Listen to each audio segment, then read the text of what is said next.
All we've got to do now is to start pumping.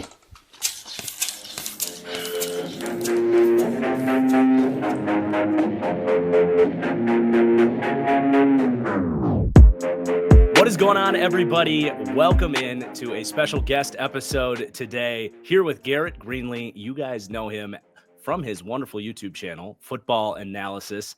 Garret, thank you for stopping in. I have one question for you. I know we got to get to know each other a little better down in Mobile for the Senior Bowl. You're a big foodie. What was the food of choice for Super Bowl Sunday? The food of choice, great question. I love food.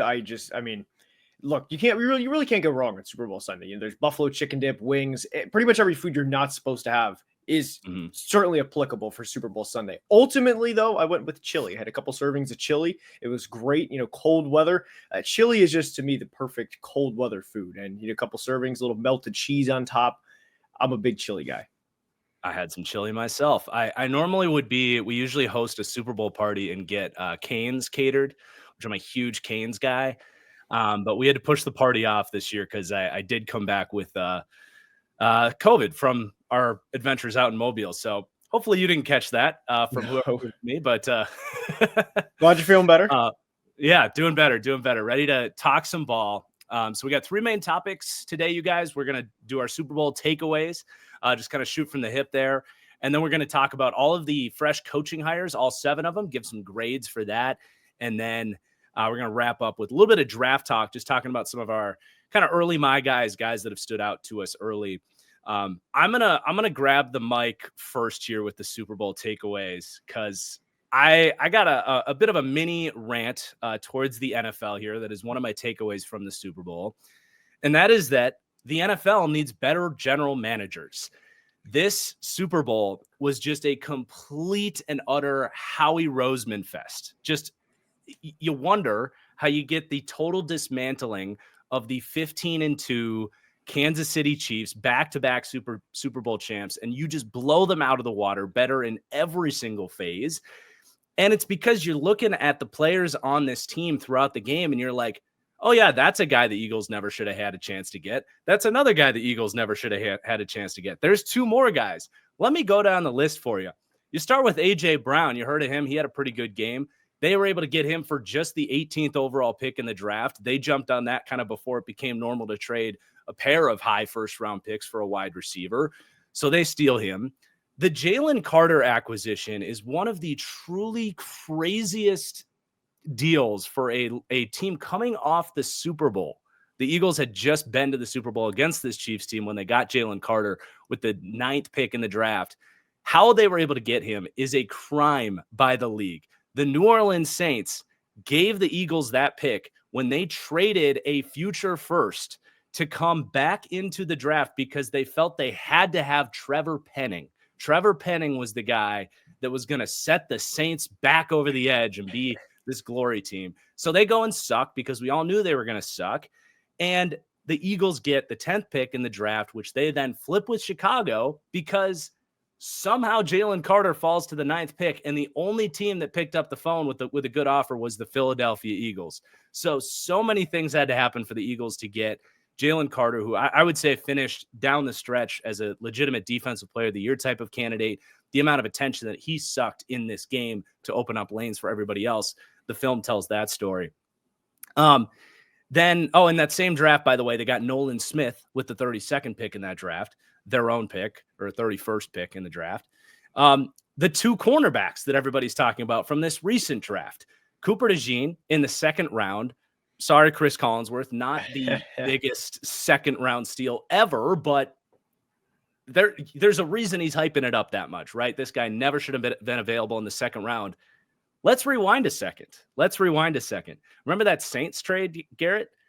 They also included a 2nd-round pick 2 years in the future that the Eagles then took and packaged their own late second to come up for Cooper DeJean because the league just let him slip. So just immense value on that one. And that might not even compare to the fact that they got Quinyon Mitchell, who, if you ask anybody out there in the draft Twitter world, was a top 10 to 12 player in this draft. Did you agree with that? Were you that high on Quinyon? I was, and I posted my final top 150 either the day of or the day before the draft last year. And funnily enough, and you can go back and look at the tweet if you'd like, I had Quignon 10, Cooper 11 as my 10th and 11th best players in the class. Now there's some other things that went right, some other things that went wrong, but it's just hilarious how I had those guys back to back, and then they ended up as teammates, and obviously each had the year that they had. Phenomenal. So they obviously get those guys. And that's all before you talk about Saquon Barkley. He's on this team for a $13 million deal because of the Giants' entire incompetency. And look, I included Jahan Dotson on a tweet about this for the Super Bowl. I get it. He had a quiet year. I don't know how he was supposed to produce on a team that threw the ball 20 times a game. And when they did throw the ball, they're throwing to guys named A.J. Brown, Devontae Smith, Dallas Goedert, and Saquon Barkley. So, yeah, of course he's going to have a quiet game, but it's pretty nice when you're going against a Steve Spagnuolo defense to have your fifth target be a talented former first-round pick that you just plucked from Washington for a third-round pick who made a huge impact early in this game. So just an immense amount of moves that really never should have been available. Maybe the Dotson one should have been available, but it always seems to be Howie Roseman picking up the breadcrumbs that everybody leaves behind. Now, it's not to say he doesn't do stuff on his own that makes him a great GM. He's the one that found Jalen Hurts in the second round. He's the one that built this O-line, built this D-line with a bunch of third-round picks that were dominating in the Super Bowl. Maybe found another one in Jalix Hunt. We'll see. He found Zach Bond, and his staff found Zach Bond. So, he's really great himself at finding stuff. But you pair that with the fact that the league just lets Howie Roseman keep getting away with it. And that's how you get this God squad of a team that just embarrasses the back-to-back champs on national TV. And I know I'm hogging the mic here, but I want this to be a message to the NFL. You know who isn't a former a former coach and a former player? Howie Roseman. He's one of the few GMs that actually comes from a different background, this background that, look, maybe you've been exposed to this. I certainly was earlier in my career when I was trying to get into the league. I've talked to countless people that never played, never coached, that have great eyes for talent that have been told no by the NFL. When I was trying to get a job with the one connection I had into the NFL, I was told, sorry, we're hiring a former player. I sent in some scouting reports, and they're like, we really like, it seems like you've got a good eye for this, but sorry, we're hard set on only hiring a former player this year. So it's just a message to the NFL, like, hey, maybe you open your eyes, see the GM that's doing this best has this incredible background. You turn on the TV and see all these former players spitting out these horrible takes every day. Maybe we need to change the way we're doing things a little bit so that you get better GMs in the league that aren't just leaving out these obvious decisions and letting one team get away with it. It's not just the teams that are failing, giving these players out, but it's the other teams that aren't maximizing and doing the stuff that Howie's doing. So that's my main takeaway. And I had to rant about it. No, I get it. It's yours. I appreciate it. I appreciate it. Anyway, I appreciate it. I feel the same way.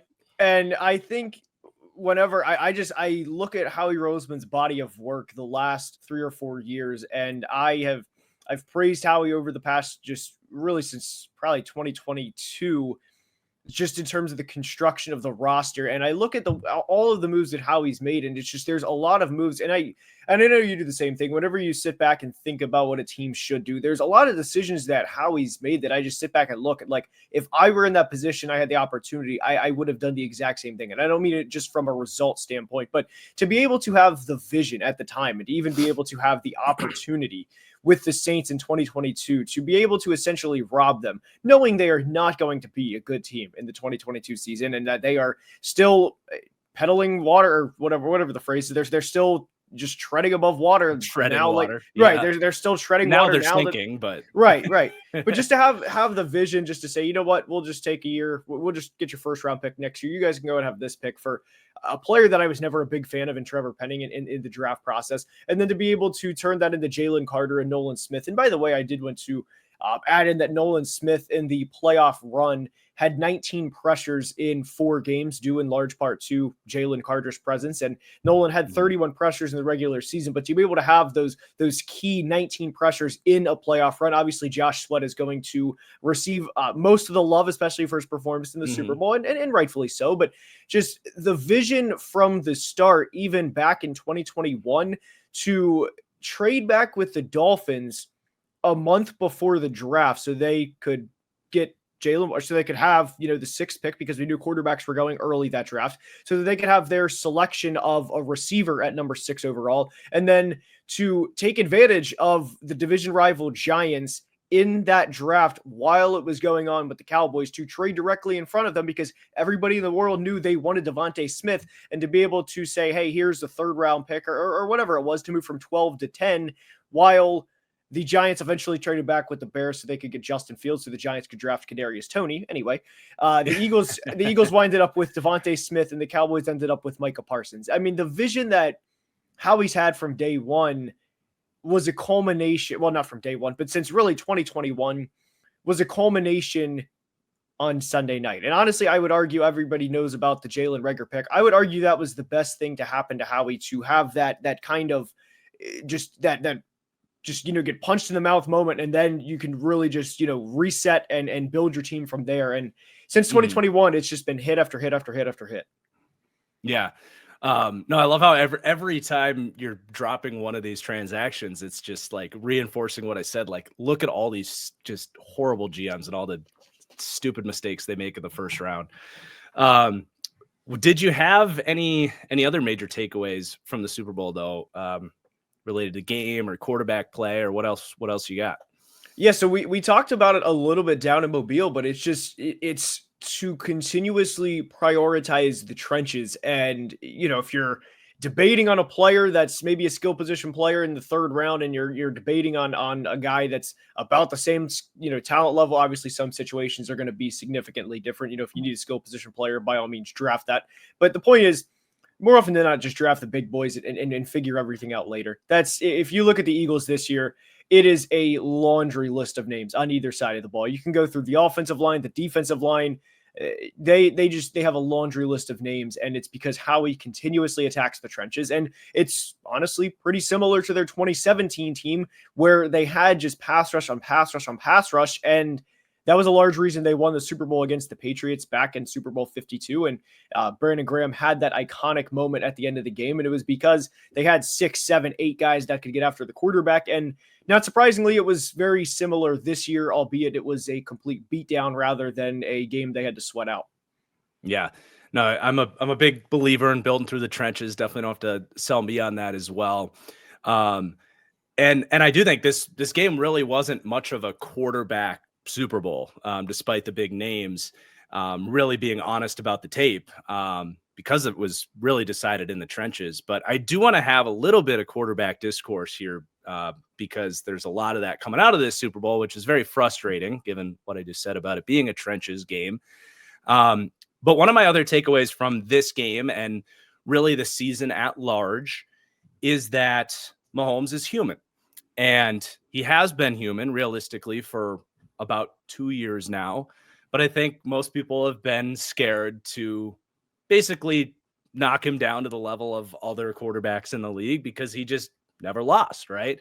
I do still think he has a special clutch factor when the game's on the line, to get those incredible 3rd downs that we all remember, and just pull out these tight games. But you see really in this game, unable to just take over and just will his way to victory. And you see throughout the course of this season, and even last season, you stack up his film, his stats, his analytics, whatever it is, throughout EPA, big time throws, turnover worthy plays, all the good stuff.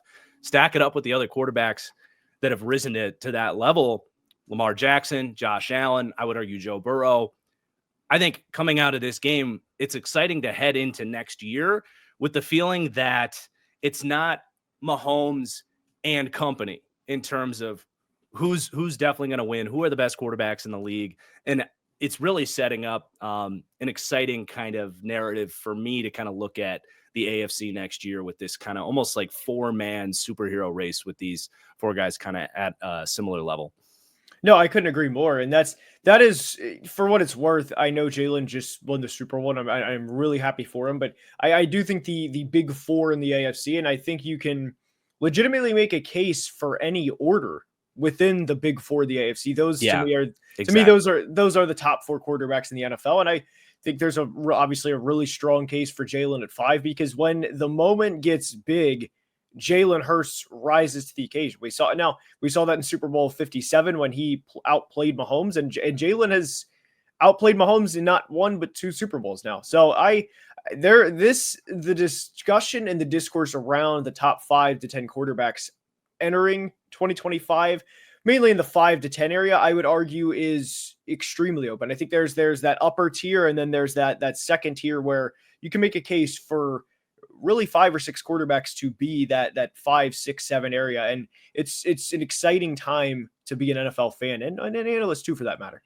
Yeah, I'm glad you brought that up, because that was one of the last points I want to talk about here. I wanted to just talk about how Jalen Hurts did play in this game and get into kind of where people are ranking him, because I actually very strongly disagree that he's in consideration at 5. I just do. I can't watch his tape and say, and I'm a Justin Herbert hater, but I can't watch Jalen Hurts' tape and say that's better than Justin Herbert. I understand Herbert did not play well in the playoffs this year. He was also running for his goddamn life that entire game, unlike Jalen Hurts, who witnessed perfect protection all day long against a Chiefs D line that, I mean, Chris Jones looked like he got banged up, or was he one of the guys battling through a sickness as well?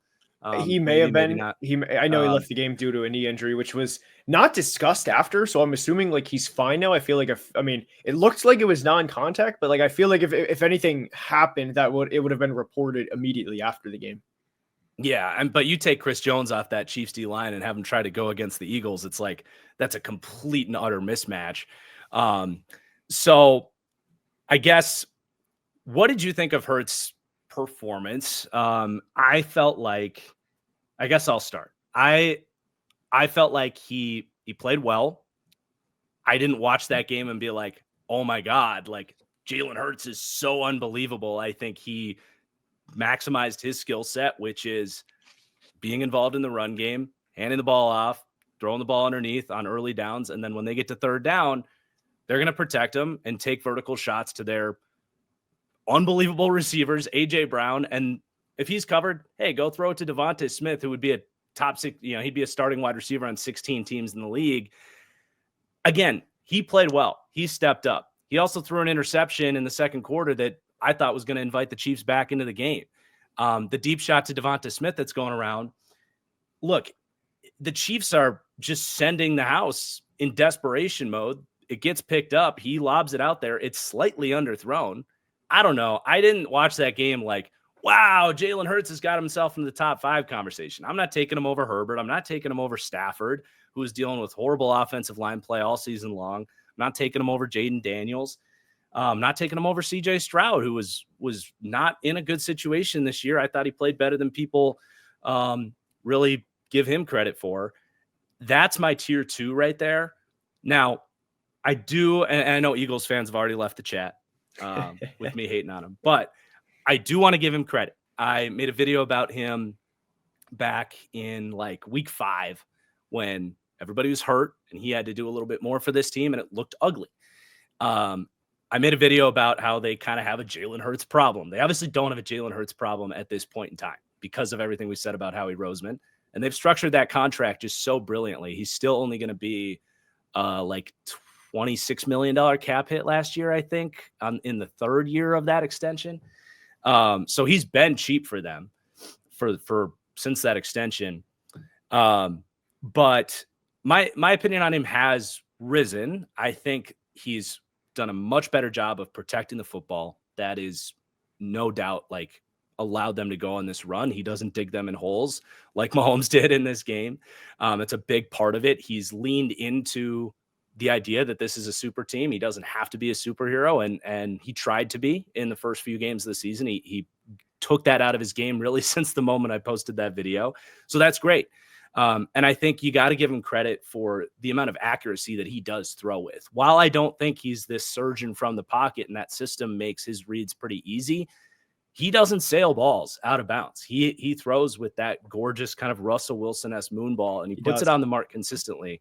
So I do have to give him credit for that. And I do think there's something to be said about, the moment's never too big for him. He is a cold killer out there. Like, there's no doubt. And there were some games this year where he played his best ball in the fourth quarter. So I don't think he's the 20th best quarterback in the league, like I kind of did when I made that video. I would now push him up to like the top of tier 3, which is going to include Dak Prescott, Jared Goff. Trevor Lawrence is often debated here.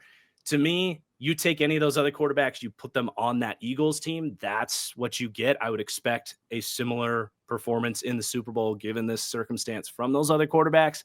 But I do have to push back on really the top 5 and certainly the people putting them in the top 4. That needs to stop right now. If you really think Jalen Hurts is in the same conversation as Mahomes, Burrow, Allen, and Lamar, I just can't get there. So I respect the hell out of like the just taking that tier 2 and then just saying like I would take all of those guys over him.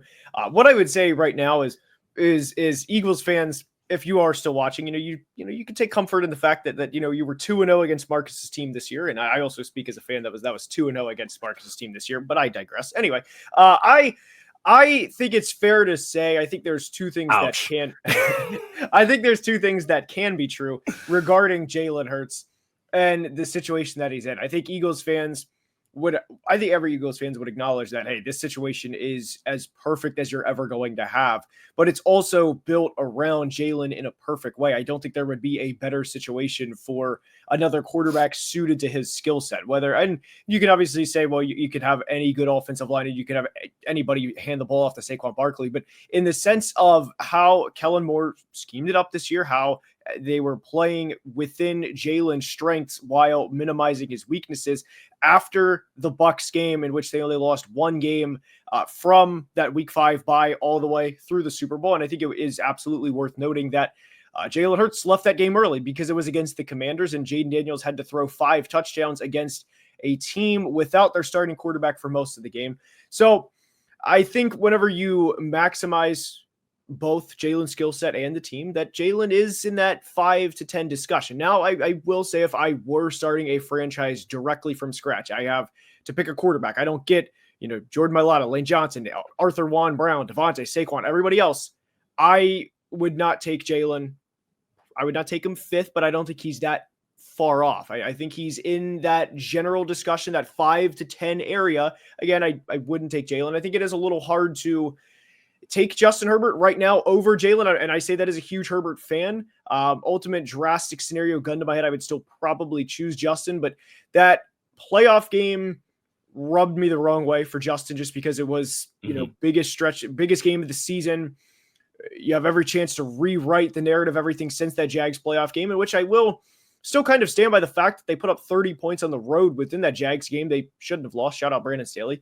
But the Will Dissly interception was 1 out of 4 that bounced off his hands. Whatever. That's 1 out of 4. But when you have 3 other ones, the pick 6 thrown to Ladd was awful. That's a throw that Jalen Hurts probably doesn't make. Now, ironically, he did throw a bad interception in the Super Bowl, but the way Jalen bounced back from that and the way Justin Herbert bounced back were two different things. I mean, Herbert finished the game 14 of 32, 4 interceptions and a 20-point loss. So it's a little tough to take Herbert over Jalen at this point, although maybe we have a different conversation next year. CJ Stroud right now he's in such a tough situation because when you look at the Texans situation this year, and I don't know this off the top of my head, but obviously everybody knows about Tank Dell's significant injury, and we all wish Tank Dell the best. Diggs tore his ACL relatively early in the year. But what a lot of people don't either remember or just don't, I guess, acknowledge as much is Nico Collins missed a decent amount during the middle of the year. And when you factor in that the offensive line, specifically the interior offensive line, was also out for the Texans, I would argue that it was a miracle that CJ had even the second season that he did, where they ultimately still won a playoff game and that he still threw for 20 touchdowns and nearly 4,000 yards. So I really hope we get CJ an improved interior offensive line this year and simply more stability, both at the receiver position and along the interior offensive line, so where pressure isn't in his face every single play. And I think the same. I want to interrupt if I can. Yeah. I want to interrupt you for a second because I actually was more impressed by CJ Stroud's game against Steve Spagnuolo's defense than I was Jalen Hurts' game against the defense. I thought CJ Stroud showed us everything we needed to in that game, and the special teams just completely self-combusted. I think he came out hot, prepared, played on time, beat the blitz, and brought some really special like throws on the run, that type of stuff. And as you were talking, I went to go check. Sometimes I like to just check the PFF grades just to get like a general idea of if I'm crazy, if someone else saw the same thing I saw. And Stroud's PFF grade against his passing grade, because the run with Hurts is obviously a different aspect there. But Stroud against the Chiefs had a 79.5 passing grade and Hurts was 78.7. So I am supported by PFF in that argument. But when you talk about the fact that Stroud was under constant pressure in that game compared to Hurts, who's just sitting in these clean pockets, just lobbing, again, very accurate touch passes to two of the best receivers in the league. The film tells me I'm more impressed by Stroud in that situation. No, it's definitely fair. And I like I said, I think it's just a miracle that CJ even had the year that he did, and even the end of the year where they won a playoff game and where they were in position to potentially go into Arrowhead and win was a miracle in itself. So I really can't wait to see how this plays out in 2025. And I go back to the point of quarterbacks 5 through 10, I think is as open of a discussion as we've ever had. And I think you can make a legitimate case for anybody. And Birds fans are obviously going to rightfully support their guy. And I would too. Yeah. Go ahead. Have your fun. Dunk on me. It's all good. It's all fun. It ain't that deep, bro. But I'm just telling you what my eyes see. All right. I guess, did you have any other Chiefs takeaways? I did see before I recorded, you were promoting, you've got a Chiefs video coming out, so you don't have to spoil everything there. The one thing I thought was, I think Travis Kelce might be retiring here. I mean, dude, that was really hard to see. He basically gave up on the team in that comeback effort. There was a viral clip going around of him just like, Mahomes is running for his life, dodging defenders, and he's just like standing there occupying like I don't even know what the defender was. It looks like it might have been even like an edge defender covering him or something. But all these years, Kelce's the guy, reading the defense, reacting in those situations, being Mahomes' guy, and he was nowhere to be found. Just the body language, the age, how he's been regressing. I do think this is probably it for Travis Kelce. I do too. And I had that clip in the video, but it actually got copyrighted before I went. Yeah, of course. So I couldn't post that. Everybody knows what you're talking about though. Right. At least it went viral enough so everybody knows, but it was bad. I mean, it was that takeaway was that I think Travis should hang it up. I mean, he's 35, he's going on 36. I think that it's been a great career. It's been a Hall of Fame career. It'll be, 5 years after he retires, he'll be inducted into the Hall, rightfully so. But the last 2 games, 6 catches, 58 yards. I mean, the AFC Championship game against the Bills wasn't the biggest game of his career, but to go for the three-peat to not be a factor at all. And there was a clip, I don't know if you saw it, but there was a clip where he tried to push Jordan Davis, and I don't want to overreact to that, but it was, it wasn't a good look. I don't want to say that. I don't want to overreact too much to that single clip because, it could have just been a simple like arm out and he was just giving a little shove rather than, really putting a lot of force into it. Regardless, it wasn't a good look. But the other takeaway that I have within the video that is discussed is the Chiefs need more, not just offensive line help, but they also need more interior defensive line help. Chris Jones is now on the wrong side of 30. He was a second-round pick all the way back in 2016. And that's addressed within the video with potential draft plans. For the Chiefs, this draft process, they have 3 top 66 picks. I would really like to see them use 31 and 66 to move up to get an offensive lineman before that offensive line run starts. And then with 63, because of how deep the defensive line class is, I would like to see them use that selection on really any of the defensive linemen in this class. Yeah, I like that. Kind of like what they did with Trent McDuffie, like find their guy, move up 6-7 spots, go get him.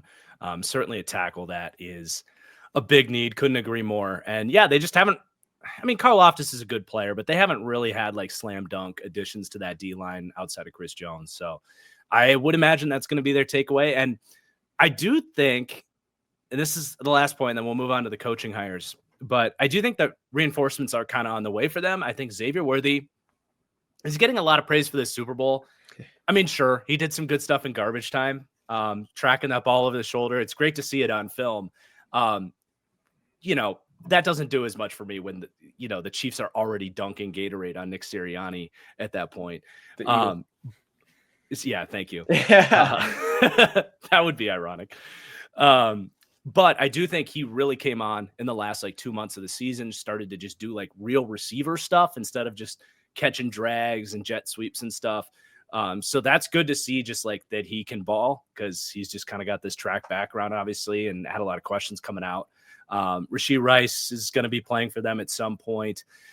So they do have reinforcements. I think they have well equipped themselves to move on from Travis Kelce, and it might actually be for the better to get a little more explosiveness. All right. You want to talk about some coaches? Let's do it. All right. So no particular order here, but we'll just kind of go back and forth, I suppose. In terms of who gives the grade first. But Chicago Bears hiring Ben Johnson, former offensive coordinator from Detroit, the well sought after hire here. I'm going A+++++. Did you have a different grade than that? I just went A+, but yes, no, I mean, it's, I tweeted not 5 pluses specifically. No, yeah, there was a meme. I don't think I'm going to be able to pull it up. I'll see if I can hold it up to the camera.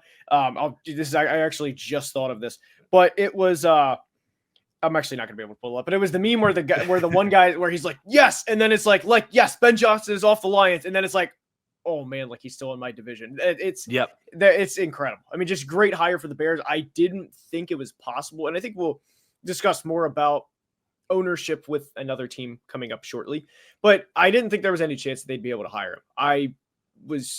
For Bears fans, I was hoping for it, but with the just ownership being in the state that it is with Chicago and the troubles that they've had over there. Rip Virginia, indeed. Rip Virginia, 102. Yep. But with the troubles they've had over their franchise history, I thought that Ben Johnson made a lot of sense for him to go to the Jags with no state income tax. He gets a young 25-year-old Trevor Lawrence. He gets BTJ entering year 2. Thought it made a lot of sense. And then Shad Khan would presumably write whatever check Ben Johnson wanted. And you get to play the AFC South 6 times a year versus the NFC North. So I thought it made a lot of sense for Ben Johnson to go to the Jags. But definitely an A+ hire for the Bears. And I will say, that's actually the only A+ that I have within this. But okay. I do have one tremendous. I do have one other.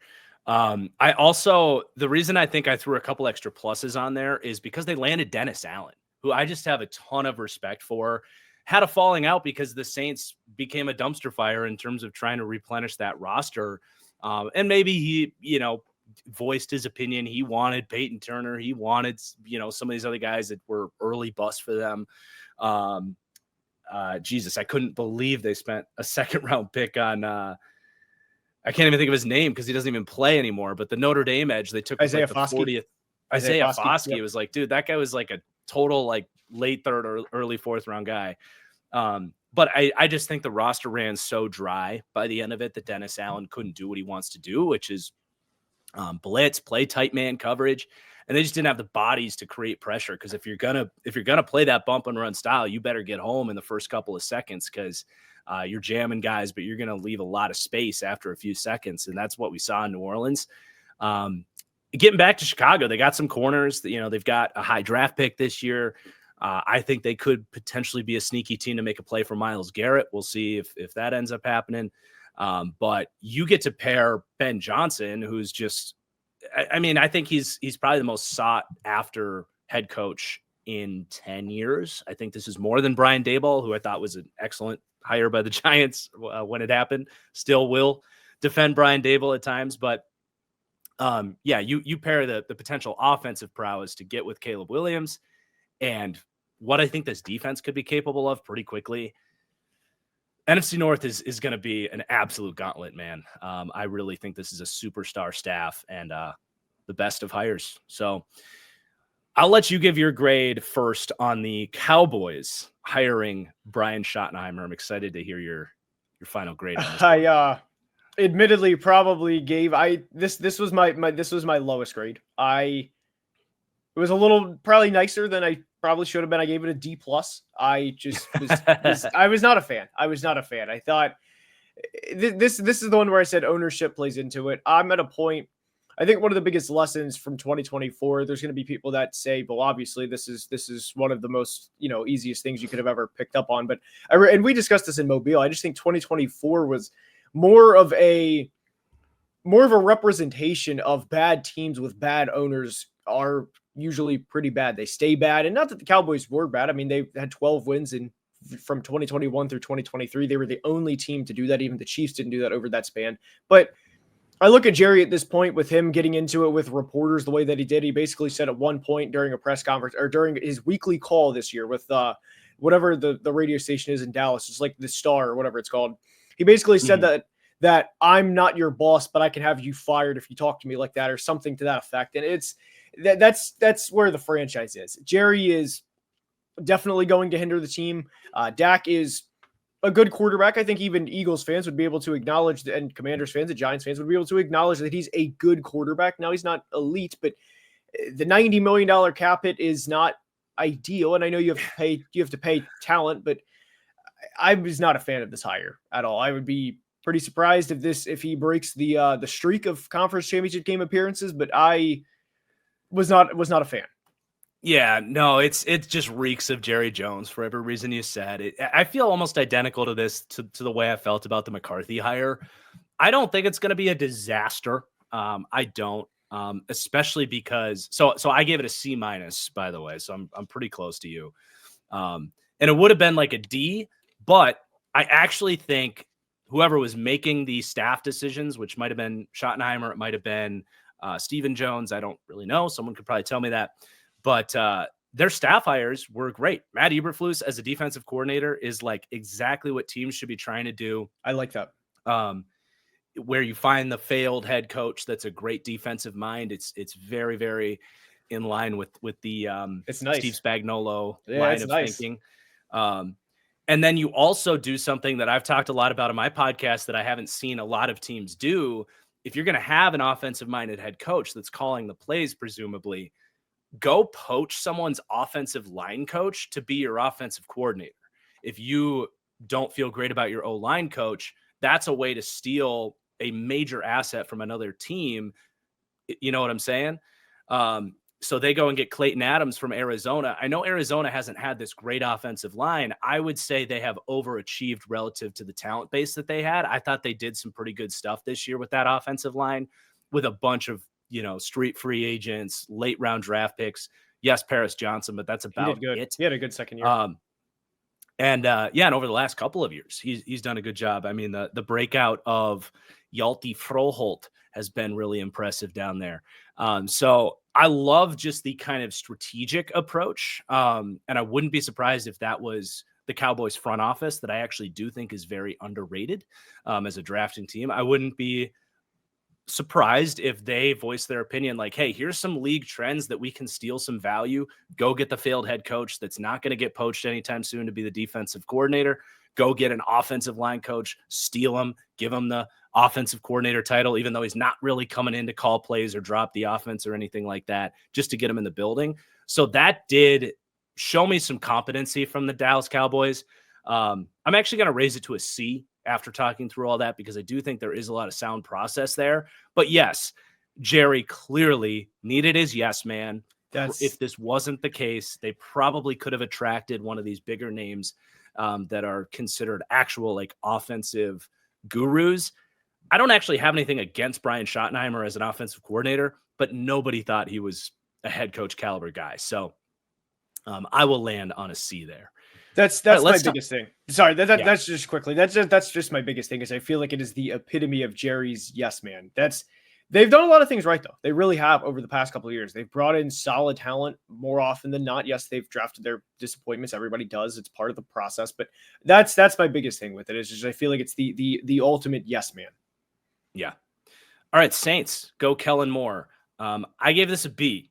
I did. I don't think it's going to work, but from a process standpoint, I think that's about as good as they were going to get.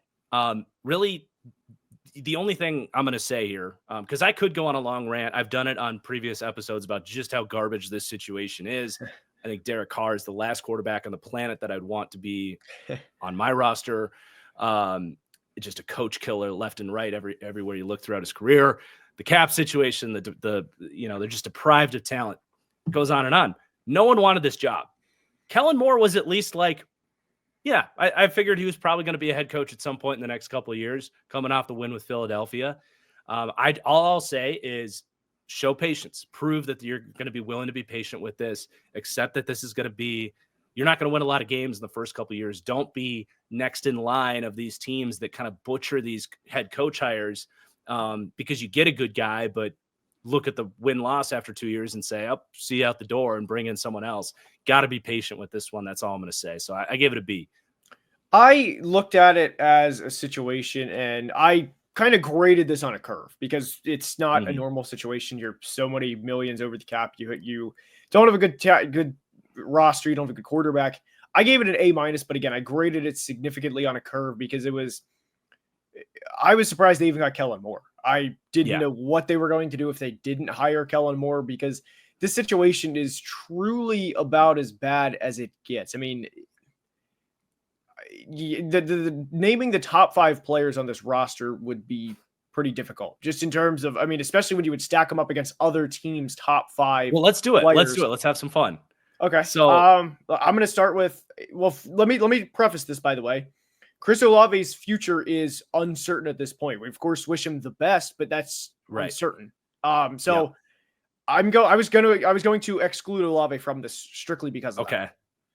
So I would go to Lisi Fuaga. He had a really good rookie year. I mean, he had 6 games, 0 pressures. He had some ups and downs, but I would say Fuaga. Eric McCoy went down early last year. That another changed. Guy. Yes, but every year. I would say him. I would say. Yep. Oh man, Brzee Mario Davis and Tyrann Mathieu, I think, belong there if they're on the roster. Right, they're each 34, 35. They're certainly up there. I feel like Brzee has got to be close. He's close. Yeah, but but he's a very what's the word I'm looking for? He's a very like one trick. Yes, exactly. He had a solid pass rushing season, but was moved a lot in the run game. So he's a very like hyper specific player, which I like hyper specific players, but that's saying he's top 5 player in your roster. He's in the conversation for the top 5. That's what I mean. Yes. So it's a tough one. I mean, I like a Debo, but he's a pending free agent. So like, is he back or not? That did go by fast. Kool-Aid, I think, played well. I think Kool-Aid I would actually put, if you're just talking about like building blocks, he's definitely in there. I think he had a good rookie season once they got rid of Lattimore, that window opened up. But this is what we're talking about. Like it's just a non-starter for the roster. And 30-year-old Alvin Kamara, by the way. Oh yeah, I didn't even. I mean, 30-year-old Alvin Kamara. Yeah, sheesh. But be patient. Don't fire him too early. I don't. Did you have anything else that you wanted to say on him? Yeah, great hire considering the situation. I agree. All right, Jets go Aaron Glenn. What'd you give this one? I gave it, again, a little bit on a curve because we figured, and it officially came out today with the Aaron Rodgers, and then who knows what they're going to do with Devontae. There's the money situation's not great for 2025. And again, it's another situation where they're going to have to be patient. They're probably going to miss the playoffs again next year. We'll see, though. But I gave it a B+. I like Aaron Glenn. He is he made chicken salad out of chicken feces a lot down the stretch, especially in that Week 18 game against these. Yeah, especially in that Week 18 game against the Vikings. The reality is, I know the Commanders' playoff game obviously wasn't good for Detroit, but I mean, the offense turned the ball over 5 times. You're going to lose whenever you're in that type of situation, no matter what. Like, you are going to lose. You turn the ball over 5 times in a playoff game. The offense gave up a pick 6. I'm not saying the Lions defense played necessarily great in that game, but they were also down, however many starters. And when you have I will go on record that I think Aiden Hutchinson was well on his way to winning Defensive Player of the Year. I do think that. You had him, Ali McNeil, and we talk about the trenches at the start. When you have Aiden Hutchinson and Ali McNeil go down, and then forget everybody else in the secondary that went down. It was a miracle that they won 15 games to begin with. Yeah. I went with an A-. I really like the hire. I still am yet to decide if I would consider him a tier 1, like elite defensive mind. I'm getting there with him. Some of the points you made are good. I think he did really benefit from the existing infrastructure in Detroit with the culture there that is just this like very tangible, high effort, kneecap biting thing. Like we joked about it, but it is a real thing that every player in that building had. And I do think that helped him have this great run defense. Just the fact that everybody there was naturally going to play with their hair on fire. So I think he's going to have to replicate that in outside of the Detroit organization if he wants to play defense his style of way. That's really the only like question mark. It's not even a knock. It's just a question mark. I think I guess I say that. And then the other thought is like, I think he has one way that he wants to play defense, which is blitz, man, kind of like Dennis Allen. His front's a little bit different, a little bit more of a 3-4 style front. But I think when he does have to get into more of a zone script and adapt a little bit more, I have a little bit more questions if he's a Spags, if he's a Vic Fangio, like one of these guys that just has every type of coverage in their bag.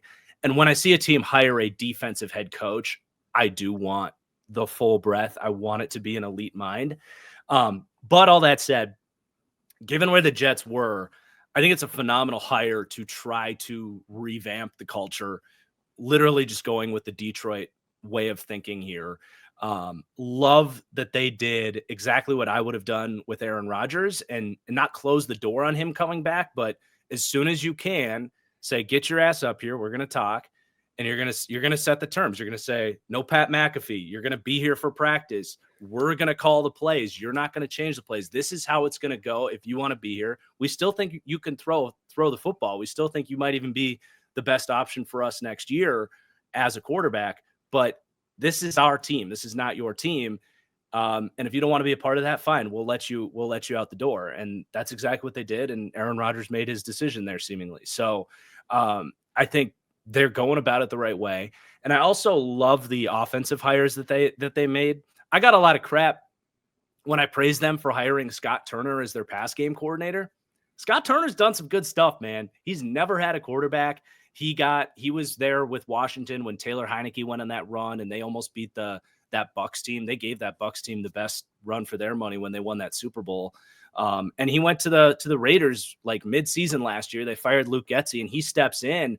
And they were doing some really creative stuff with Brock Bowers and turnstiles at quarterback. So I think pairing him with Tanner Engstrand, who I thought for sure was going to get promoted as the new offensive coordinator in Detroit, that's a really nice pairing and upgrade in offensive competency that they just didn't have last year with Nate Hackett and company. So really, really slam dunk hires. A-, A. I think about as good as you could ask for, to be honest. I think actually I am going to upgrade to it. A- or an A, as long as we can get the culture, like the culture is, as long as we can get everybody to buy in the way that everybody in Detroit did, then I think it would be an easy A.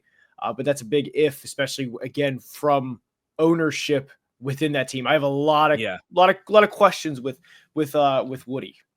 And if Sauce is like uncertain about the team, I think the second they hire Aaron Glenn, Sauce is like, all right, let's go. Like, let's ride. I hope so. Like, I really think so, because Aaron Glenn's a former DB guy, super player friendly. So I think if nothing else, you're making Sauce Gardner happy. All right, Patriots go Mike Vrabel. I'll just say it. This was my other A+. I just think Mike Vrabel's super good. The Titans messed up letting him go. That was an ownership debacle where Amy Adams, right? That's the owner. Amy Adams. I always second guess that because Amy Adams is a phenomenal actress. Yeah, I mean, the Titans never should have lost Mike Vrabel. It was an ego battle there with ownership. And, he goes and has a staycation in Cleveland or whatever. But this was always meant to happen. I don't even think the Patriots necessarily really wanted to fire Gerard Mayo, but the fact that Vrabel was ready to go, I think that was always their guy. And you pair him with Josh McDaniels too. I mean, this is another big thing. Go back to what I said about the Cowboys and, locking in a guy that's not going to get stolen. No one in their godforsaken mind is ever going to hire Josh McDaniels to be a head coach ever again. No. So if you're going to hire Mike Vrabel, who to me is a premium defensive coach and culture guy, you pair him with Josh McDaniels, who I do respect as an offensive coordinator. He's a horrible head coach and leader of men, but as a play caller, a guy for Drake May to work with, absolutely. And he could be there for a long, long time. Yeah, with Mike Vrabel, I think it's easy. You're going to go A plus, minimum A, minimum like 95% on a test. Everything you nail. You hit the nail on the head. This was such a good hire, and I know people hate the phrase now the Patriot way. When it was happening, it was okay because the Patriot way was what it was. It's produced 6 championships in 18 years, but this is a guy that lived the Patriot way. This is a guy that had success elsewhere, and those Titans teams 2022 was not a good roster for Mike Vrabel to roll with. And then 2023 was also not a good roster. And that was not a good situation. I've expressed my concerns with Tennessee before. I have a lot of concerns with Brian Callahan at this specific point in time. I did not like the decision that they made to fire Rand Carthon. I think that's a pretty dysfunctional organization right now, but yes, this was a slam dunk hire by every definition. You needed the culture to be better, check. You needed the defense to presumably be better, check. You needed more accountability within the organization, check. I love this hire, absolutely. Yeah, and I think they upgraded the offensive coordinator too. I was not a Alex Van Pelt guy. I never was. I'm very familiar with him being in Green Bay all those years. And by the way, those Titans teams, I feel like they were deprived of talent because of injuries. And what did you say? Made chicken salad out of chicken feces? Yeah, you gotta keep it censored. You gotta use not on this channel. We don't, but I do like it. He took a bunch of injured teams and still he had the 1 seed in the AFC with like 15 players on IR, like with Ryan Tannehill as his quarterback. Like, I think he's an absolute top 10 head coach, slam dunk hire. All right, I will pass the Jags grade to you for Liam Cohen. Did you see the Duval clip? His Duval clip? I actually did not see it, but I've heard everybody referencing it. Yeah. It was he basically looked at the camera real awkwardly and went, Duval. Like it was pretty much how it looked. But anyway, this is a complicated one because of how the tenure ended in Tampa. I'd give it an A-, but it was a complicated situation because of the process of like, hey, he's going back. Okay, now he's not going back. He's not returning the calls. Strictly from a football standpoint, I'd give it an A-. Baker Mayfield, Bucs fans especially know this. They are a not talked about franchise. They are truly one of the most underrated teams and underappreciated teams of this era. I think general manager Jason Light has done a tremendous job in terms of building this roster, acquiring as much talent as he can.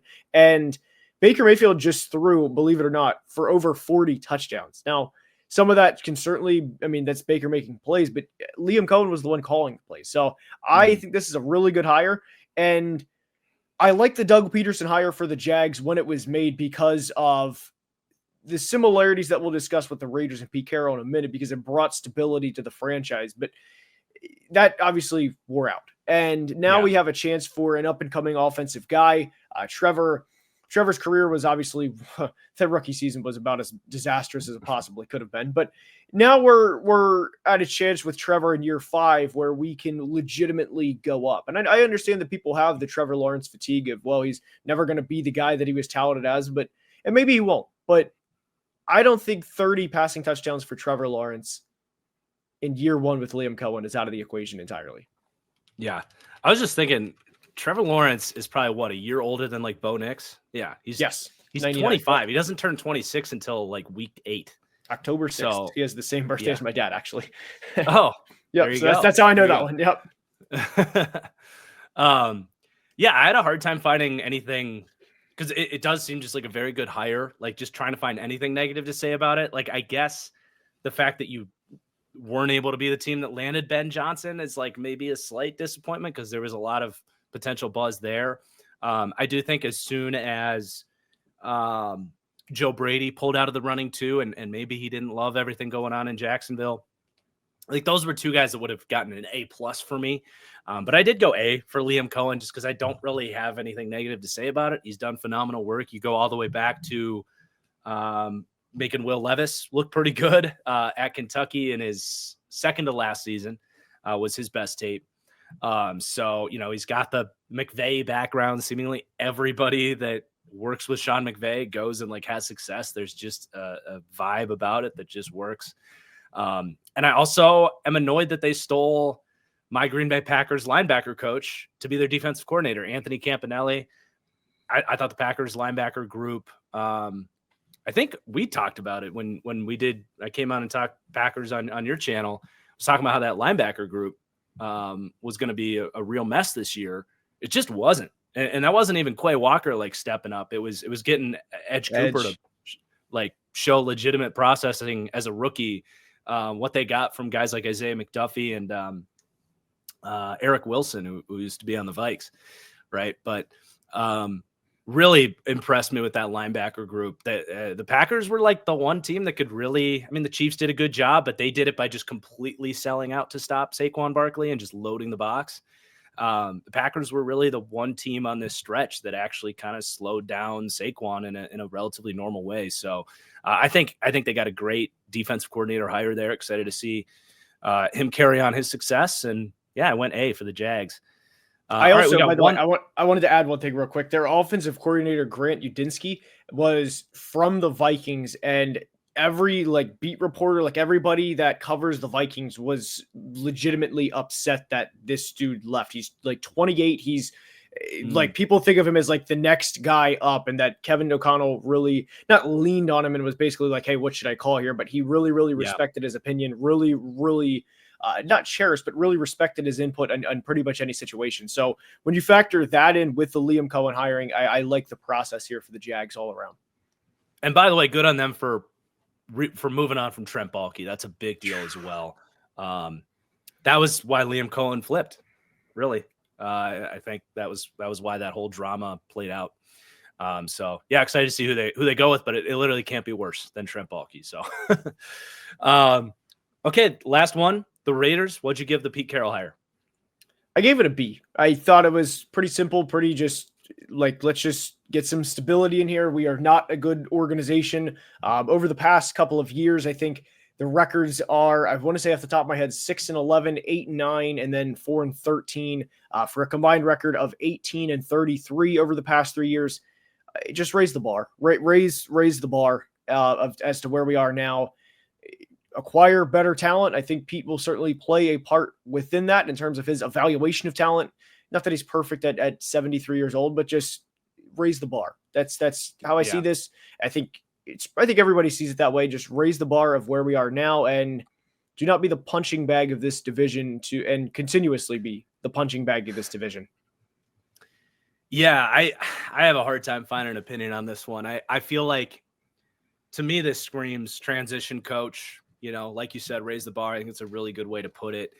Find a guy that isn't going to be your head coach in 2 years in a good way. Very similar to me to what the Texans kind of went through with like David Culley and Lovie Smith, who I think, actually looking back on history, like they did exactly what was asked upon them. Those guys were really good to kind of raise the bar of that team that was just a complete laughingstock just about 4 years ago. I just don't know if Pete Carroll's going to come in and look at this as a rebuild, though. That's the weird thing about this. You know what I'm saying? Like, I want the Raiders to be in the Arch Manning / QB1 conversation next year. I go back and forth on whether or not they should shop Max Crosby. Like, this team just doesn't have a lot of exciting building blocks. I think the offensive line is in an underrated spot. I do like that, but they need 8 starters, if not 10 on defense. They need every receiver other than Jacoby Myers. And obviously a quarterback. Like, I'm a little like, I both like the process of the hire for the reasons I said, but I'm also a little worried that this is just going to be like, all right, we're 8-9, and we don't have a quarterback, and we're looking back on this in 2 years, and they're just in the same spot, because I do think Pete Carroll will raise the bar. I went C+. I don't know. I think the process is perfectly fine, but I just can't get up to get excited about this. I don't know. I think they're also in a situation where not quite as bad, although I think with the division, you could argue it's as bad just with the Saints, where it's just like, okay, like who are they actually going to hire? Because who would want this job? And then the fact that they were even, by the way, the fact that they were even linked to Ben Johnson even for a little bit was absolutely insane work. And if Tom Brady has whatever influence, I don't know how much we can attribute that to Tom, but if he had that type of pull, that is outrageous for to even be in that conversation. Yeah. So I don't know. We'll see. I kept switching it from like C+ to B, and I just throw my hands up. I get it though. I do. All right. Do you have time to do a couple coordinator shout outs? Are you on a time crunch? Yes. At all, I'll shout out the coordinators and then the draft prospects. I love the draft prospects. I said Grant Udinski already. Love it. It's from, I mean, I'm not going to sit here and act like I know what his specific role was within the Vikings organization other than quarterbacks coach and then what everybody else says about him. But like the fact that everybody is as high on him as they are, I feel like is only positive moving forward. And if he's 28 years old and looking to be the next hot shot, that's, I feel like, a really great decision by the Jags, who can really propel where they are from where they are now. I don't think the Jags are as bad as the 5th worst team in the league, because that's where they're drafting in the 2025 draft. I had Robert Saleh, just good to go back to the roots. Love that hire for the 49ers. You shouted out Josh McDaniels with the Patriots. I like that hire as well. And I like Lou Anarumo going to the Colts. Gus Bradley, obviously terrible defensive coordinator for the Colts. There was somebody tweeted today, I think it was Colts Film Room. He does a tremendous job covering the Colts, and he does a really good job. He said something today that I think Laiatu Latu only played like 50% of the defensive snaps last year. And Laiatu Latu was a pretty good player when he was on the field. And I think Lou will Lou will obviously benefit from not having 7 or 8 players leave over the course of a couple of off seasons because Mike Brown doesn't want to pay them. And I have my frustrations with the Bengals as a whole, but that's a different discussion. But those 4 coordinators, were ones that I really liked. Yeah. Lou's going to be interesting. It's a good second chance. So I 100% Robert Saleh, I think that's going to be just a complete slam dunk. They've been scrambling since they lost to Miko Ryans. So, I think the Niners are interesting, but have a chance to get back to being a juggernaut in the NFC, and getting that superstar defensive coordinator is a big part of that. He isn't quite like the other DC hires, though, where I feel like if he does kill it, he could be back as a head coach pretty quickly, just because the Jets were such a shit show. But the other guy I want to talk about briefly is Clint Kubiak going to Seattle. Really excited for that one. I think Geno was at his best in the more Shane Waldron, Sean McVay style of offense, the play action shots, the wide zone, that kind of stuff. Shane Waldron just isn't good at it. So you go back to that more concept as opposed to this 7-step drops and the vertical passing game and the Ryan Grubb offense. I think it was just a lot, especially for Seattle, who has offensive line questions. I think Clint Kubiak showed, and the system in general shows, that he can protect the offensive line through the scheme a little bit more. So I love that for Seattle. And I think just kind of those play action design deep shots are a good part of what Geno does so well. So I think you're kind of going back to the Shane Waldron concept, but just getting an actual good offensive coordinator as opposed to Shane Waldron. So I like that one for Seattle quite a lot. All right. You want to talk some draft? I do. I have 4 great players that I'm really, okay. Yes. All right. Well, if you have 4, I have 3. So let's just go, you start and we'll just go back and forth. So, okay. Oh, okay. Yeah, all right. Whatever, these are not going to be first round players. These are guys that I would say rounds 2 and 3, maybe early 4, depending on a couple. But whenever I watch guys, the first thing that I always go back to, because it's very easy to figure out what guys can't do. I go by the simple thought process of focus on what a guy can do versus what he can't do. And when I look at Stanford's Alec Ayumanor, I think he's a really good prospect. He had over 800 yards this past year. He had 1,000 yards in 2023. He's 6'2", 210. He is a very high effort player. And what I really, really like about him is he, to me, is the pretty much standard definition of a wide receiver 2 in the NFL. Mm-hmm. But what I really like about Ayumanor is his effort in run blocking. Now, whenever you see the big guys, I'm not going to shout out anybody in particular, at least in a low light, but there's a couple of players that I don't think put forth the effort run blocking. And I'll do it. Ted McMillan, my guy, doesn't do the best, not the best run blocker. I honestly, I was thinking more towards last year, just in a run blocking sense, but there's prospects that don't give anywhere close to the effort of level of run blocking that you see from Ayumanor this year. And we also discussed this in Mobile. I am a big proponent of, and this kind of goes back to Howie Roseman, of being the bigger, more physical team. And I want to wear the team out over a course of a game. This is a 210-pound receiver. And there's a big difference between a 210-pound receiver in Alec Ayumanor than there is a 195-pound receiver. And if you have him going at you in the run game for 30, 35 plays and giving that full effort every single play, he's going to wear you down over the course of his 60-minute game. I think he is a wide receiver too. I like his game a lot. And again, it's focused on what he can do. He's a really good route runner, has really good hips. Now, there's definitely a little bit to be desired for after the catch. And he did have 6 drops in both 23 and 24. So 12 drops, pretty consistent player in that aspect. And I think you'll like this as well. He was 14 of 29 in contested catches in 2023. And in 2024, he was 14 of 29 in contested catches. So I think in terms of the player, in terms of what you're going to get, 6 drops, 14 to 29 each year, pretty good route runner. Not great after the catch. You know what you're getting. He's a solid wide receiver too. Yeah, total what you see is what you get. It's tough to try to put a Keenan Allen comp on a guy because he is someone that just transcended what his theoretical floor would be. But there is a ton of Keenan Allen in his game. So I like that a lot. Was a big fan of him. All right, so I'm gonna preface and we're doing like my guys, by the way. I know we said that in the intro, but didn't reaffirm that. But the way I'm going through prospects this year, I'm going position by position, and I'm a little bit behind the schedule I wanted to be on because of the move back to Minnesota.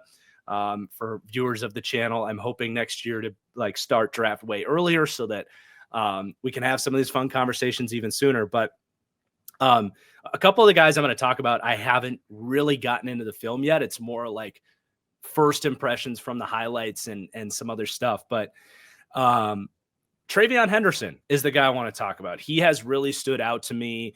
I knew he was in a part of a committee at Ohio State, so wasn't fully sure what to think about that. Anytime a guy's like splitting reps with another college player, you kind of say like, but why isn't he getting the full workload?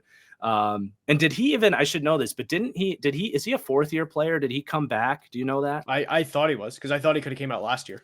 I thought he could too. So, he's 22. I'm almost positive he's a 4th-year player. Apologies if we're wrong about that. You guys can correct us. But yeah, just a couple things like before I kind of watched him, I was like, why is he in a committee? Why did he come back for a 4th year? But I'm really excited by what I've seen from him.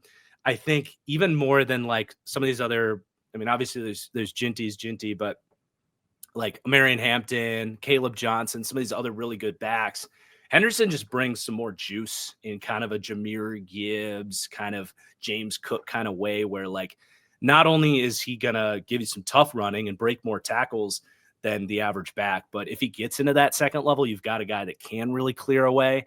I was so impressed by his technique to kind of high step through tackles.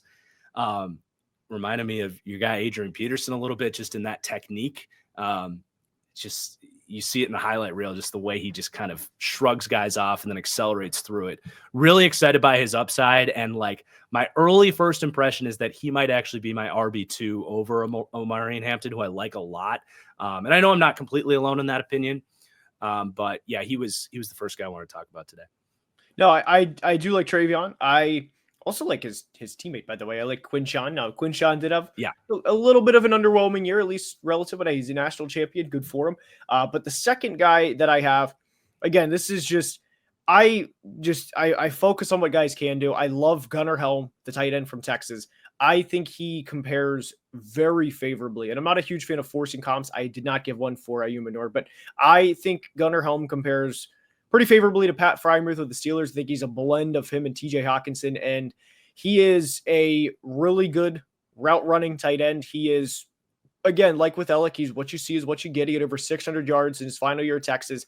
He was credited with one drop in his final year on 65 targets, so he's not going to drop the football much. He is just a really, really solid tight end, and if you could take him to the third round as your tight end too, I really wouldn't put it past him to have a 400-yard rookie season, eventually develop. Now, run blocking is a bit of a work in progress. You'd probably like to see a little bit more, but he's, like I said, run blocking is still a work in progress for Pat Frymuth, and that's kind of why I like the Pat comp for Gunnar Helm. I think he's a really solid prospect, like his game a lot, and he only had 4 contested catch opportunities per PFF this year, but he was 3 of 4. So he's really a big bodied receiver, and he's too fast for a lot of linebackers, and he's too strong for a lot of corners. So I like Gunnar's game a lot. He'll be a 23-year-old rookie next year. And if you get him in that pick 60 to 80 range as your tight end too, I don't want him to have the responsibility of a tight end one with, 80, 100 targets, but in year one. But if you can get him 40, 45 targets, 2 or 3 a game next year, I like the projection of him, especially early on in his career. Nice. I haven't gotten to zeroing in on Helm yet. How do you just grade wise, like comparing him to Jatavion Sanders coming out last year, that same program? Who would you put over? I was a Jatavion fan. I liked it. I would say Jatavion was the way that I described Jatavion Sanders was I thought he was what the NFL wanted Irv Smith to be. I was not a big fan of Irv Smith when he came out back in 2019, but I thought Jatavion Sanders was kind of like a bigger, more athletic Irv Smith and what the NFL wanted him to be. So I would have had Sanders higher than Gunnar Helm, but I find myself, and this will especially be true with the last 2 players that I have, but I really like the role-playing guys that are going to be good at what they do, and they're not go. I mean, I'd be very surprised if Gunnar Helm is ever a household name, but what you know what you're getting with them, and you don't have to overthink the process. Nice. All right. So for my next choice here, I'm gonna lump a couple guys together. So I do technically have 4 names, but I'm gonna pair these guys together because they're teammates. Both these guys have really stood out to me, and they happen in different evaluation stages. First, it was Jackson Meeks, wide receiver out of Syracuse. Just totally caught my attention at the Shrine Bowl. One of the first guys I actually went in and watched his tape just because I was down there seeing him in person, got to meet him after practice. Nice dude. But like we just, I dove in and watched his tape. So I really like him. And then today, getting ready for my top 10 quarterbacks video, I watched his quarterback, Kyle McCord, who was also down there at the Shrine Bowl. That was my first exposure really to him, where he did make some awesome throws down there in person as well. So I just think these guys did some really special stuff at Syracuse together. I guess I'll start with Meeks. Very much if you just take everything you said about Alec, you were saying Ayumanor. I thought that was the pronunciation. I thought that was. You're probably right. I've just thought it was. It might be Ayumanor. It might be. Okay, but I hope I'm right. If you just take everything you said about him, they're almost identical sizes, like 6'2", 210. I think Meeks is even bigger. He's about 216. Just take that and just crank his athleticism down about 10, 15%. I think he's got the same foot speed, like rare foot speed for a big guy that Ayumanor has. Ayumanor does have pretty solid speed. That's the problem with Meeks is he is slow. Like he's going to be in that kind of Josh Palmer bucket of like a potential wide receiver 3, where he just doesn't really pull away from DBs. He doesn't really stack guys on the outside, but his technique is phenomenal. Outstanding contested catch guy, boxes guys out, wins, like high points the football, attacks the ball with his hands, has some of that, like, the elite release guys you see in the league with those diamond releases where one rep, they'll threaten outside, then they threaten inside. They just have corners guessing all game where you're going to release. And just the way he works in his timing routes with Kyle McCord was really impressive. So he didn't crack my top 15 wide receivers because this class I think is actually better than it gets credit for. I think I've got him at 17 right now. Let me just confirm that real quick. And actually, go check out Marcus's top 15 receivers video. It was released a couple days ago. Thank you. Got you. I got you. I got you. Yeah. I got you. So everybody was asking, where's Tez Johnson? Tez Johnson comes in 16 for me. I have Jackson Meeks right behind him as a 4th round grade. And no one's talking about this guy. He actually, do you use that consensus board site with the blue marketing that I think I know what you're talking about. Yeah. He wasn't even listed on like the top 1,000 players or whatever before he got a Shrine Bowl invite, but he had 1,000 yards at Syracuse where they won 10 games. And he was like a total difference maker for them. So I really like him. Reminds me a lot of Michael Wilson coming out of Stanford a couple years ago. And has a chance, just like Michael Wilson did, to settle in as like a really nice wide receiver 3 type. And then his quarterback, Kyle McCord. So I saw him when I was watching Jackson Meeks, like forcing some really bad balls and throwing some really bad interceptions. So I kind of thought I wasn't going to like him. I kind of like him in a high floor, like 3rd to 4th round QB type of guy, because I think once you get into the mid to late 3rd round, there's so many like dart throws and like picks that just get wasted. I've come to the conclusion that like, if you find a really capable backup in that range and you need one, you're getting one for 4 years on a really cheap contract that allows you to save. Some teams just don't value backup quarterback at all. And your quarterback goes down and your season's just done. Some teams want to spend $6-7 million on a backup. Well, if you spend that mid-range pick on a guy that has a high floor, you can then take that $6 million in cap and go get a 50 tack or 50 lineman or a wide receiver 3 or something like that can really help your team. So just the floor is really nice, but I actually think he could potentially be a starter in the league. I think, he was not good at Ohio State. He had to transfer away, but he's one of these guys that has these journeys. I'm not saying he's Joe Burrow or Jaden Daniels, but those guys come to mind. Bo Nix, these guys that transfer out and just dramatically improve their game.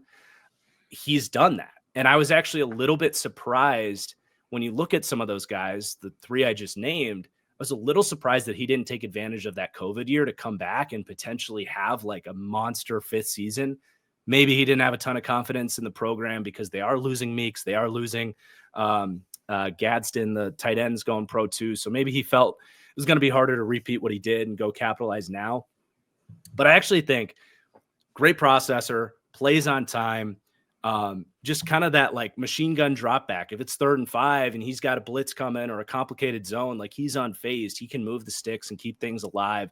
And then he's one of these passers. This is something I loved a lot about JJ McCarthy, where like they don't create a ton, but they do create when they need to, like in those critical, like 3rd and 10 situations.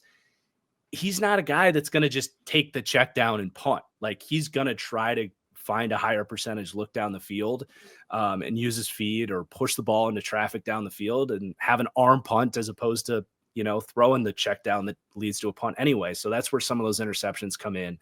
But I think that the growth he showed, the processing he shows, he's got, I would just say above average traits. I think he's got a good arm. He's relatively accurate.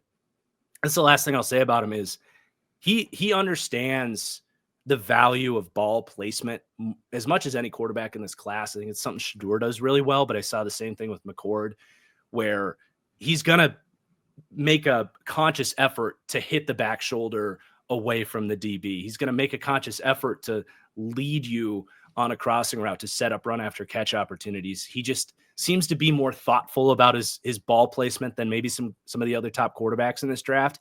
I think it shows that he's really thinking out there and understands the game. So watched him this morning. I'm going to have this same spiel tomorrow when I record my top 10 QBs, but I like him. I've got him at QB4 right now, and I'm contemplating putting him at QB3. So the 2 Syracuse guys there really are early my guys for me. I was more impressed with McCord than I thought he was going to be. Than I thought I was going to be when I went through. Yes. I was, like you said, he layers the ball. He's a really solid. He just has a high floor, and that's again like what I gravitate towards. And I'm also a big believer that you have to invest in your backup quarterback. That's a belief that I will stand by. And Kyle McCord to me is the definition of a good career backup at minimum that could potentially Taylor spot Heineke. start. Right. And people want to make that out to be like that's a bad thing. I don't think that's a bad thing. I mean, if he can go play backup quarterback for 7-8 years, make 15, 20, 25, $30 million, go for it, man. Be my guest. Have, set yourself up, set your family up, do that.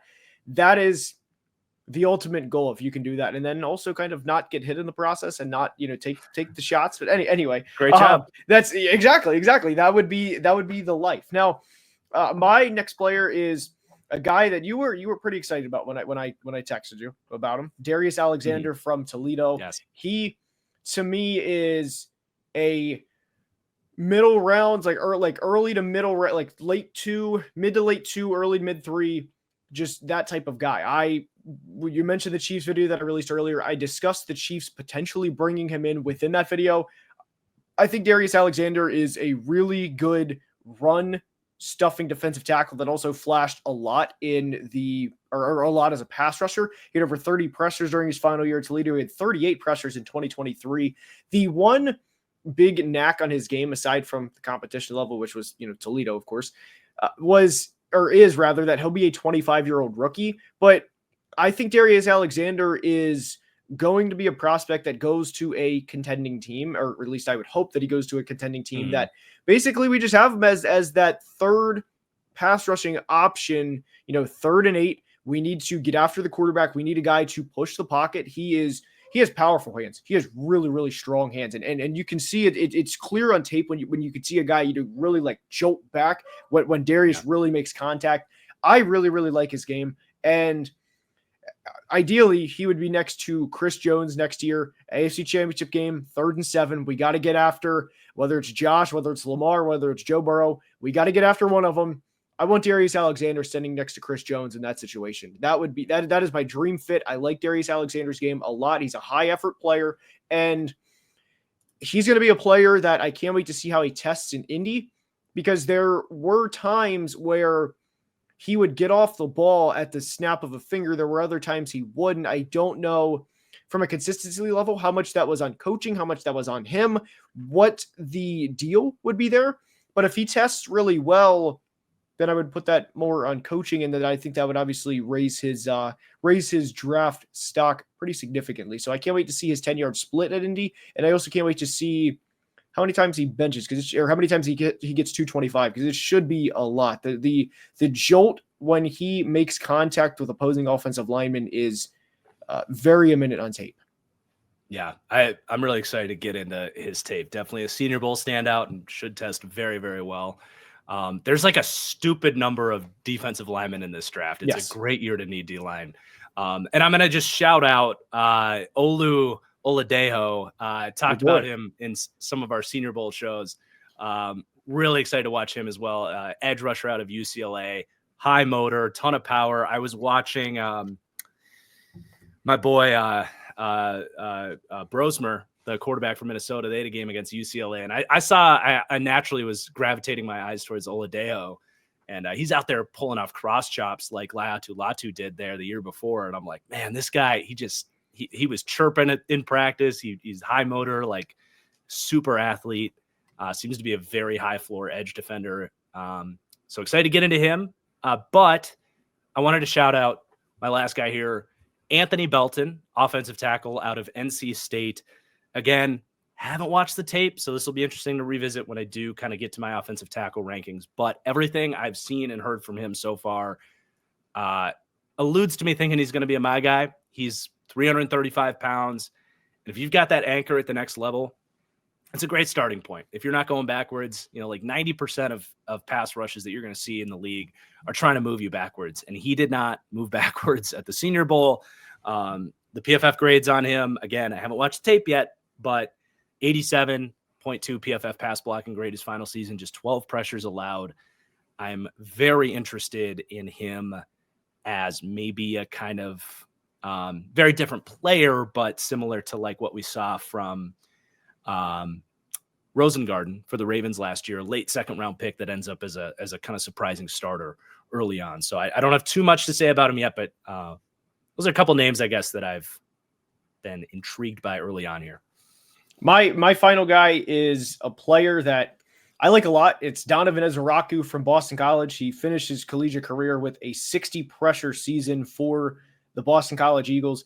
He had a 14 pressure game in his final game against Pitt.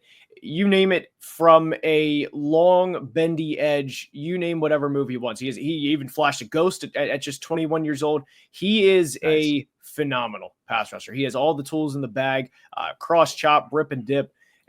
Like I said, he flashed the ghost move. He is a really good player. I think he projects best as a number 2 early on.